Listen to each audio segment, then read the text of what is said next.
3 types use చేసుకోవచ్చండి. 3 types using ఉంటుంది madam. ఇది సెన్సర్ ఉంటుంది, మాన్యువల్ ఉంటుంది, రిమోట్ కూడా ఉంటుంది. మామూలుగా మాన్యువల్ ఇది ఆన్ ఆఫ్ బటన్ మేడం. ఇది ఆన్ చేసుకున్న తర్వాత కింద ఐటమ్స్ వంట చేసుకుంటారు కదండి, దాన్ని బట్టి సెలెక్ట్ చేసుకోవాలండి. ఫస్ట్ స్పీడ్ టీలు కాఫీలు పెట్టుకుంటారు కదా మేడం, అది యూజ్ చేసుకోవాలండి. సెకండ్ నెంబర్ రైస్ కర్రీ వేసుకోండి. Third number deep fries oil item చేసుకుంటారు అది. దాని పక్కన లైట్స్ మేడం. చేసుకోవచ్చు. ఇది ఆఫ్ చేయాలంటే ఇది 2 టైమ్స్ వరకు ఆఫ్ అయిపోతుందండి. 2 టైమ్స్ వరకు ఆఫ్ అయిపోతుందండి. ఇంకోటి సెన్సార్ ఉంటుందండి. సెన్సార్ చేంజ్ ఎలా ఒకసారి అంటే వచ్చి లైట్ ఆటోమేటిక్గా ఆన్ అయిపోతాయి. ఇంకొకసారి అంటే 2లోకి వస్తుంది, ఒకసారి అంటే 3కి వెళ్తుంది. మళ్ళీ 1 కిలోమీటర్ చేయించాలి. ఆఫ్ చేసారంటే ఇచ్చేయండి, 2 టైమ్స్ అంటే ఆఫ్ అయిపోతుందండి. అర్థం కదండి. ఈ రిమోట్లో ఉంటుంది చూడండి. ఈ రిమోట్లో మీద ఆన్ ఆఫ్ బటన్ అండి.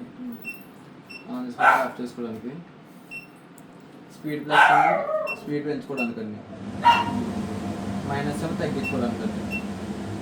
ల్యాంప్ అనేది లైట్స్ అండి.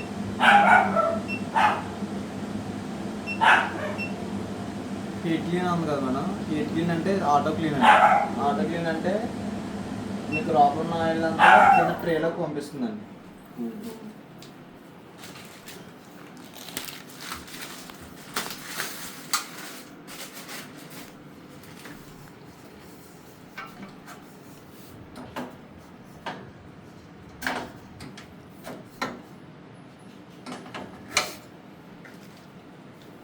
ఇది ఆన్ చేసుకోవాలండి. ఫస్ట్ ఆన్ చేసుకున్న తర్వాత హీట్ క్లీన్ నొక్కితే 9 అని వచ్చింది కదండి. ఈ 9 0కి వచ్చేస్తుంది. 10 మినిట్స్ పడుతుందండి. 10 మినిట్స్ తర్వాత ఆఫ్ చేసుకుని ఈ ట్రే ఉంది కదండి కింద, ఈ ఫ్రంట్కి ఇలా లాగా వచ్చేస్తుందండి.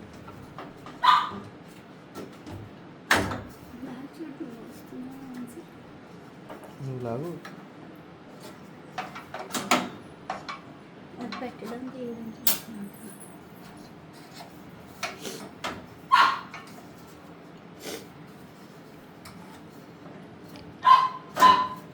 ఇది ఇలా ఫ్రంట్ కనుక వచ్చేస్తుందండి. దీంట్లోకి ఆయిల్ వస్తుందండి. తీసి క్లీన్ చేసుకుంటూ ఉండాలండి. 3 నెలలకు ఒకసారి చేసుకుంటూ ఉండాలండి ఆటో క్లీన్ అనేది. దీంట్లో ఓడా సెన్సర్ అని ఉంటుందండి, రిమోట్లోనే ఉంటుందండి. అది ఇక్కడ ఎక్కడ ఉండదు మేడం. ఇది ఆన్ చేసుకుని ఇది ఓడా సెన్సర్ నొక్కేసారనుకోండి, ఆటోమేటిక్గా స్మోక్ని బట్టి మీకు ఆవిరి అనేది స్పీడ్ అనేది పెరుగుతూ ఉంటుందండి. ఆవిరిని బట్టి అది అడ్జస్ట్ చేసుకుంటుందండి స్పీడ్ అనేది. అది పెట్టేసి చేసుకోవచ్చేమో కదా. ఏదండి ఓడా సెన్సర్ అండి.